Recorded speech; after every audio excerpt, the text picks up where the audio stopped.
Hello, and welcome to this Facebook Live. So, as we go through this, if you have any questions or comments, just go ahead and put those down. So, if you don't know me, my name is Michelle, and I'm an expert health coach and a personal trainer. I'm a homeschool mom of four and a military wife and a book lover. So I have my doctorate in physical therapy, and I'm also a yoga teacher. So I help busy moms go from out of shape and stressed to healthy and strong so that they can keep up with their kids and have the energy to get through their day. So I work to create sustainable health plans for moms and families so they can get the accountability and support they need. So today I'm going to be talking about how to create healthy, balanced meals and snacks. And if you haven't before, I have made a video about eating whole foods, so make sure that you check that out because these definitely go together. Um, all right, so the basics of a balanced, healthy meal is we're going to be looking at our macronutrients. So our proteins, our fats, and our carbs.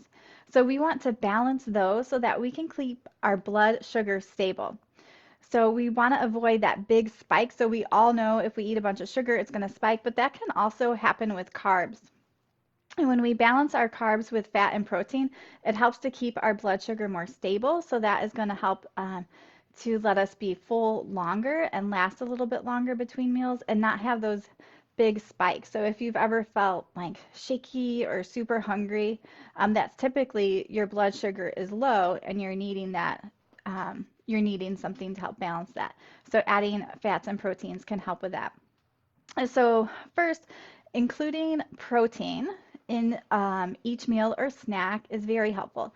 So, and you don't necessarily need a lot of protein. If you're thinking of meat, you can think about the size of a deck of cards. But other great sources of protein can also be nuts and seeds, and beans and peanuts. So those are great whole food sources of protein. Um, so next is healthy fats. So fats aren't necessarily bad, and we have sort of been trained to avoid fats or think that they are bad. But for most of us, those fats, getting a healthy fat will help to make us feel a little bit fuller and also to help last a little bit longer between meals because the carbs are broken down so fast, but those fats take longer to break down. So some healthy fats would be like extra virgin olive oil, avocados, nuts and seeds. So notice that those nuts and seeds are also have protein in them, but they also have healthy fats. So some fats that you may want to avoid are like soybean oil, corn oil, canola oil. Those are all very highly processed, and they don't have that high monounsaturated fats in them.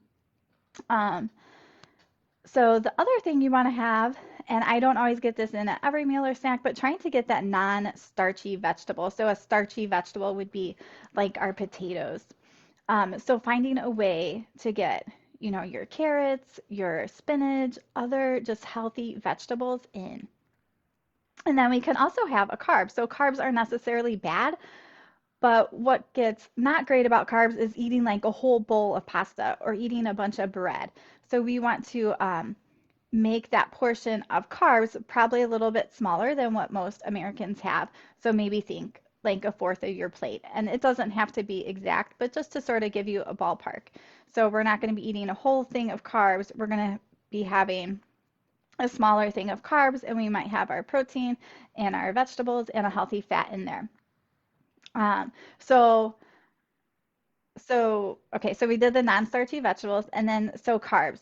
So when we think of carbs, we also want to focus more on the whole foods. So this goes back to that whole foods talk. So we want whole oats, we want rice, quinoa, beans, and this could even be where you put your fruit in.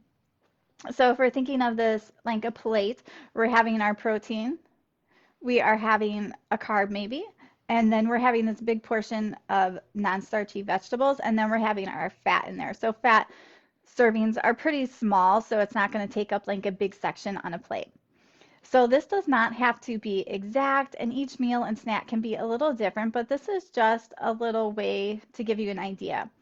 And mainly when I am going to make a snack or a meal for myself, I'm thinking, how can I add a little fat or a little protein in this so that it can fill me up and that I can last longer and just to really make it a healthy, well-rounded meal.